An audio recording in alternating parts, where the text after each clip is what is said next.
I had a friend named Earl. We toured around doing stand-up comedy back in the 1980s, and we played horrible places. Like there was this videotheque. It was the 80s. It was a discotheque with video monitors, and suddenly they turn off the videos and they clear the dance floor so we could do stand-up on the dance floor. Earl was good in these rooms. I was not great. I was out of my element. Earl liked working with me, so he'd make the club owners hire me as his opening act. And I was just glad to have work, thanks to Earl.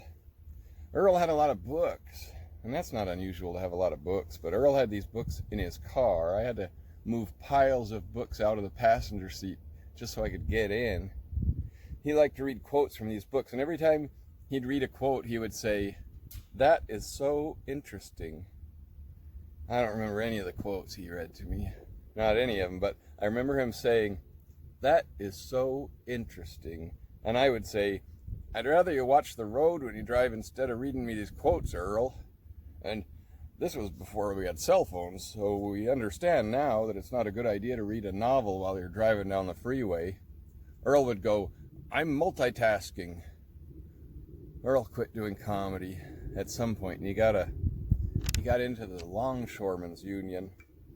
I felt sorry for him because he gave it up and got a real job, but I also felt jealous because he gave it up and got a real job.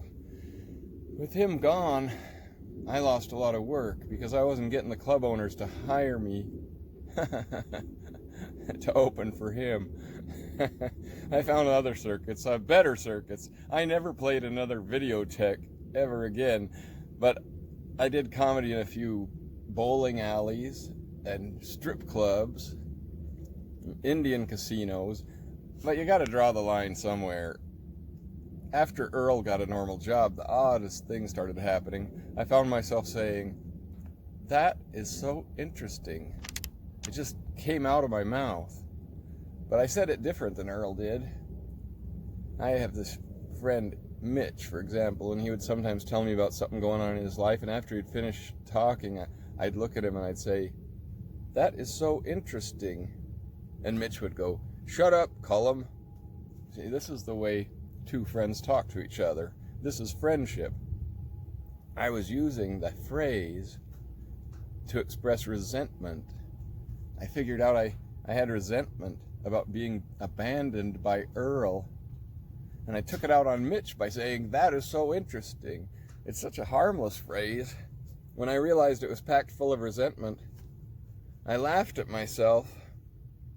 All you have to do is realize what's behind your words, and you have the power to solve a lot of problems. And that really is so interesting.